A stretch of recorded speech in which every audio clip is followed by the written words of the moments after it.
Alrighty, everyone, welcome back. It is Dreaded D, the infamous pirate captain protecting T-Fuel Island. Today, we're going to be discussing one of Theta's validators, CAA, Creative Artist Agency, and the interactions and relationships that are potentially going to be growing as Theta develops and as well as CAA integrates NFTs. Just remember, in any of these videos, this is not financial advice. Please do your own research. Alrighty, everyone, let's dive into some stuff now. That's why I did it. There's kind of a paradox of sorts, right? Very few people outside of Hollywood know what CA is or those initials, and yet it follows us all day. I mean, they're part of our lives, probably more so than any of us realize. From Game of Thrones to Star Wars to J.J. Watt on the field, you could go to a Chipotle. CA does their marketing. I mean, you turn on the radio, Katy Perry's there. That's CA. I mean, so I love the idea that there's this little iceberg there. People in Hollywood know it, but below the surface, there's a lot unknown. CAA, whether we knew it or not, has encapsulated a lot of our lives over the years. And for a lot of people, the movies and entertainment that they help develop and pursue forward shaped a lot of people's mindsets and their lives. People associate to certain characters, ideas. This changes the timeline of the human population or way of thinking. It's an immense amount of power to have over generations, and that's really what I want to talk about today, is just the underlying effects that just a talent agency and promotion and connecting talent together has done. And Michael Ovitz, if you haven't read his book or seen any of his interviews with Gary Vee, was a great businessman. Started in the mailroom in 74, 75, built CAA with some partners, and built it up into the conglomerate that it was, and really came to prominence in the 80s, 90s, and even today they hold much prominence. And we'll get into some of their clients and the significant as we move into the digital age. That's going to be really, really key here, because the digital age is changing the relationship with a talent agency, as well as changing the dynamics of that relationship, because the needs are different. The connections are different. Phones have changed the game. Podcasts, all these different things, the connection points via the internet. A significant shift in thought as well is that it's more than what a lot of people think about. It's more than just having celebrities and these clients on a singular basis, like music clients. You have companies that look towards CAA for advice. And, going through their site and picking through some stuff, we see that, we'll read it back. Clients have more ways to express themselves than ever before, and CAA is there to support them every step of the way. From incubating startups to securing licensing or financing deals to developing strategic plans, we create new opportunities for our clients' success. We also provide corporate consulting and strategic advisory services to blue-chip companies and institutions at the CEO and board level, helping them diversify their business and navigate the ever-changing entertainment, media, and sports landscape.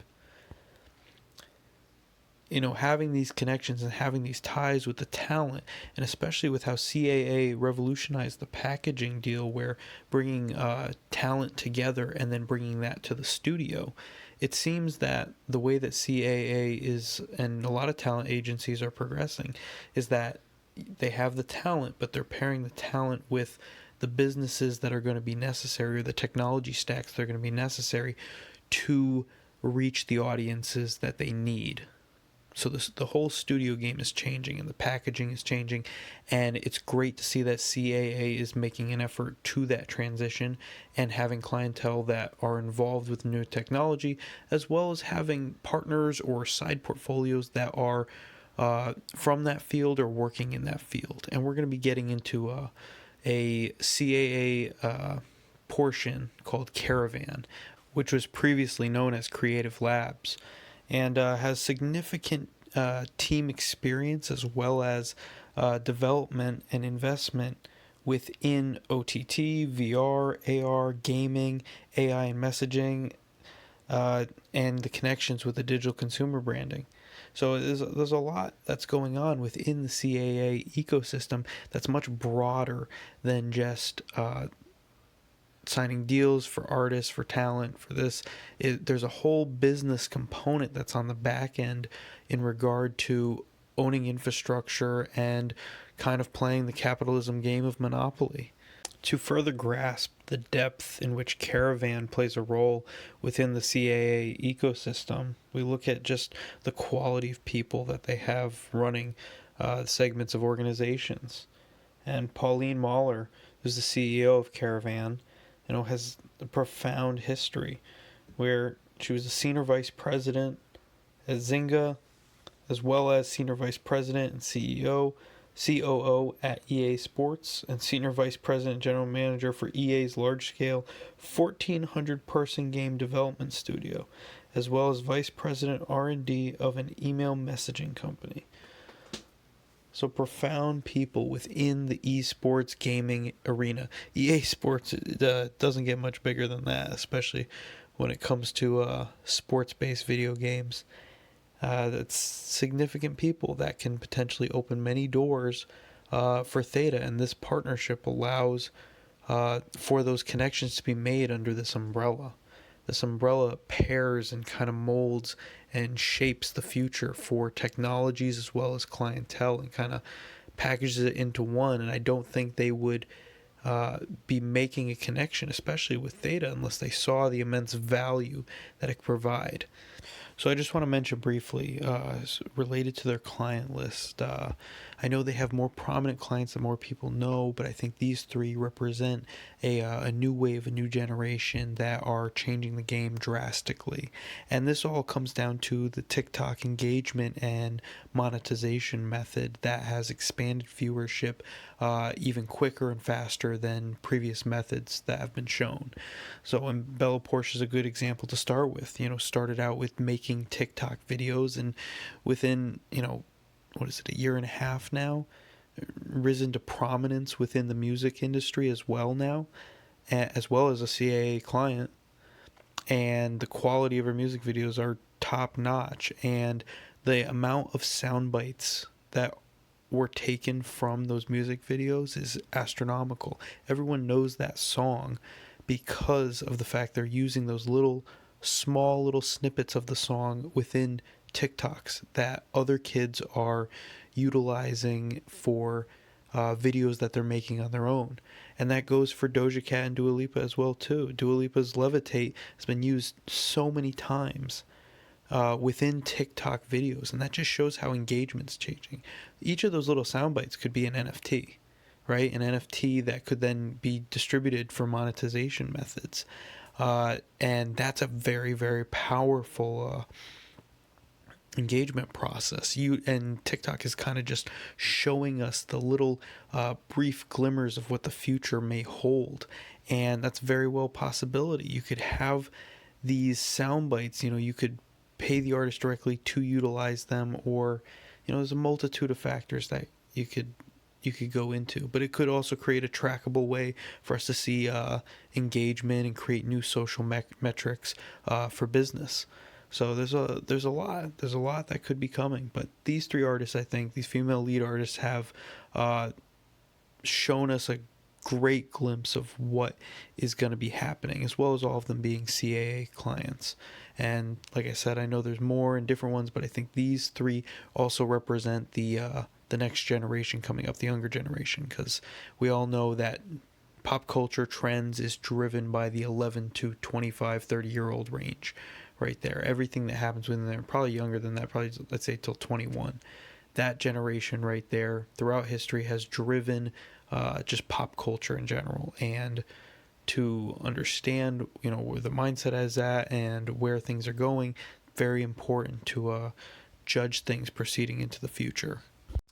Now, it's very important to discuss a deal that's actually in progress as of current, and it seems like it's going to be going through as the details are ironed out over the next few months, but looks like it's going to be happening, where CAA is going to be acquiring ICM, which consolidates a section of the industry, because ICM is part of the big four there within the talent agencies between WME, UTA, CAA and ICM. So this consolidates things down, and it will be seen if they will actually provide and bring service over to the CAA roster, and in that sense provide value via NFTs and other technological pursuits that they have, because now we're combining resources, and with combining resources there's going to be some challenges, especially with the agents, and there's going to be some strengths in the sense that you can utilize certain aspects that you have over here and now bridge them over onto the other side. So there's a lot at play. And along those lines, we can't forget that Theta has close ties as well to UTA.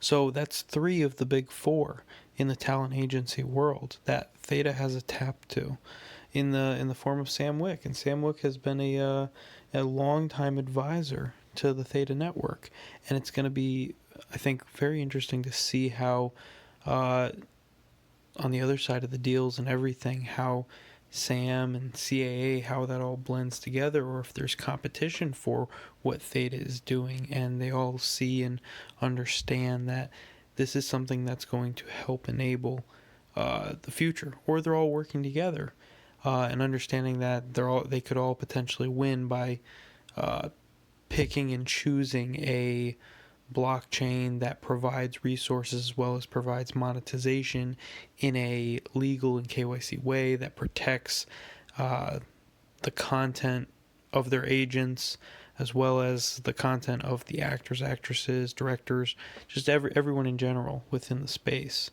So, and the fact that NFTs have unlocked value for each individual client in movies, and taking clips of NFTs provides immense value as well too, that we haven't even gotten into yet. So there's so much going on right now in this dynamic that we have here, where we have 2 or 3 of the big talent agencies kind of at our doorstep. It's very amazing to see.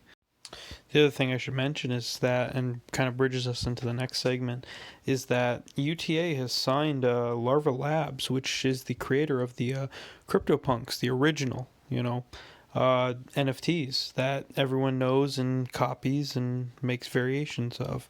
And that's very significant, especially with Theta and CAA, because CAA has just recently been signing people within the crypto space that are NFT collectors, as well as getting more associated with exclusive clubs and understanding those trends into things like the Bored Ape Yacht Club, which, acts as like a secret society or an exclusive membership only club within the digital world. And I think those are going to be gaining in prominence. I think everyone wants to be secretly part of a tribe, or a group that they can get along with and have discussions and meet and with chat with people that they would otherwise not really chat with. I think that's great. And I really think with what Theta's doing with the Warner Brother artist and the Secret Pineapple Society, I think that's gonna be awesome. I like the artwork. Everything that he's been doing has been super, super cool. I'm very excited for the drop, and we're gonna see how prominent this is as a I guess you could say the first Bored Ape Yacht Club style drop on the Theta network. And as bridges are built, with CAA being involved with Bored Ape Yacht Club, as well as prominent collectors, we could see some of those things get bridged over to the Theta network as the marketplace gains legitimacy, as well as the rules change and the game changes. I see Theta, trying to follow all the rules, and by doing so, hopefully we'll be looked at in good graces. What's great about the relationship with CAA and Theta, as well as the UTA connection, is just the synergies that are going to occur, as well as the examples that have been built. In my previous videos, I mentioned a lot that Theta has built a business around examples and building models of businesses to bring to meetings. And the same goes for CAA. I think they recognize that the Theta Drop Marketplace is a way for them to market to their own talent, as well as, expand on that and show, hey, we can help monetize you. We can help grow your revenue streams and provide revenue to your pocket and your bottom line. And I think that the people that are within other talent agencies are going to look at that and say, hey, how do I get involved in this? And the big question is too, we see that all these people are getting involved in Ethereum, NFTs, all this stuff. Well, what about any backlash potentially for providing NFTs or doing things, and then underlying issues that have occurred because you don't have KYC? So there's a lot of questions at play with a lot of those other practices that have been going on. But by doing this all through Theta Marketplace, having KYC, having everything, it can show artists a legitimate way for them to create a monetization method without controversy. And I think that's a big deal, because no artist and no client-agent relationship wants to be put into a situation where they are viewed in a bad light. So that's a very, very powerful proposition. And I think on that note, I think that wraps it up for CAA. If you guys have any questions, please leave it in the comments down below. Please like, subscribe, share, all that good stuff. And let's get our way to T Fuel Island. Things are looking really good right now in Q4. It's all up in the air as to how everything's gonna go. Between you got debt ceilings, you got all these concerns, you got ships off the coast, you got pilots, there's so much happening right now in the world, and financial markets is just one piece, crypto is just one piece, and just be prepared for anything. That's really what it comes down to, and don't overextend yourself. Alrighty, everyone, have a good rest of your day, and I'll see you on the next one.